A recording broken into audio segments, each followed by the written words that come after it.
The doors are closing. Train departing. Please hold on. Welcome to MAX101. Today we will be talking about KeyBy and how to bypass a signal.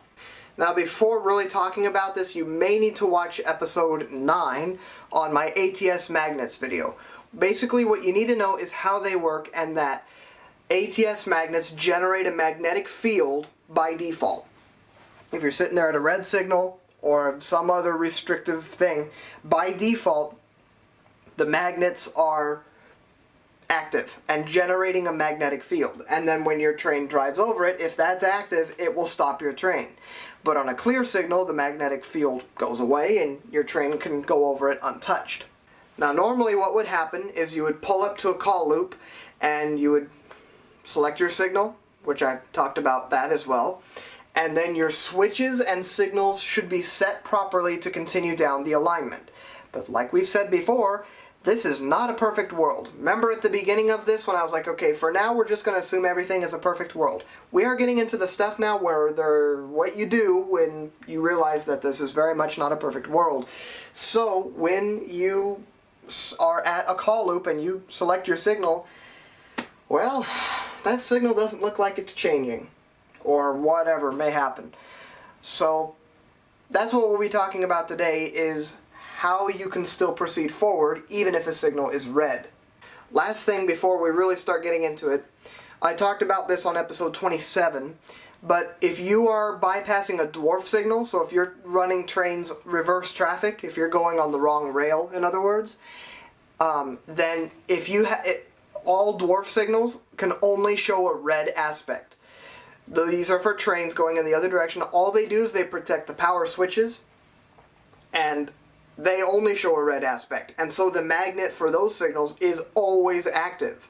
So your backup option for getting past these signals, or in the case of dwarf signals is your only option, is to KeyBy the signal. Okay, what does that mean? Alright, let's go over this. We're going to make up an example. Let's say we're sitting up at Union Station and we're trying to cross the steel bridge. So we're Union Station northbound. Well, after you leave Union Station, there's not only a crazy mess of tracks up there with lots of different routes and ways to store trains up there, but there's a possibility there's a bridge lift or some other issue. So we're going to say that that signal, which I don't remember the signal number, so if I find it, I will put the name here. That signal has a red aspect, even though it's a preempt signal. It has a red aspect just because it's protecting you from going into this mess of switches beyond Union Station. And if it has an issue of some kind, even, let's just say there was a known issue, like it's been having issues for the last, week. Okay, so how do you get past it? Firstly, you will have to call into control for permission to bypass the signal, or KeyBy the signal. Okay? And the reason you have to do this is because, again, this is quite a strange layout of tracks up here, and so there may be a train coming in that either won't be able to see you, or you won't be able to see it, or whatever, and it may be too dangerous. And so you may have to wait for another train to be coming through that interlocking first before you can proceed through it. So that's why it's always important to contact control first. Always. Once you're okayed to proceed, then you'll press a button inside your cab and you will have exactly 23 seconds to go past the magnet. So the magnetic field is active, the signal is red, but you can KeyBy the signal and it basically bypasses the magnet, will not stop over it, and you get exactly 23 seconds to get your entire train past the ATS magnet before the bypassing KeyBy timer runs out, and if you're still over that magnet, then you'll get tripped by it. Okay, why 23 seconds? Who knows? But I bet you won't be forgetting that number anytime soon. You want to bypass a signal? 23 seconds. That's how long you have.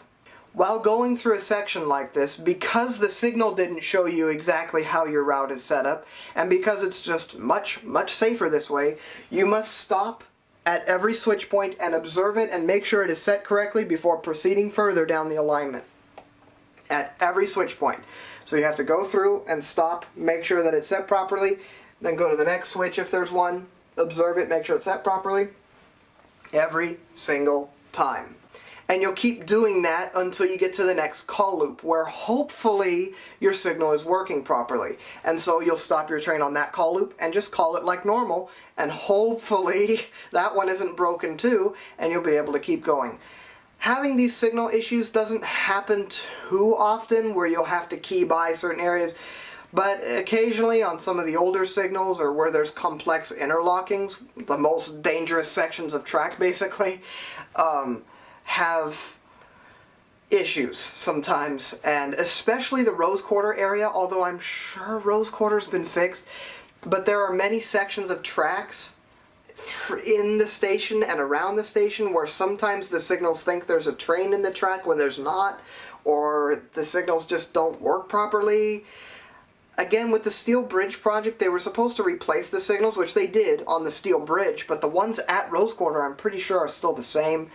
Not sure if they've been fixed, but basically what I'm trying to say is many of the older signals have issues, and you may have to do this whole KeyBy thing for several days in a row, or sometimes even more, and then they'll be inspected sometime late at night to make sure that they can still function. Well, that's pretty much it.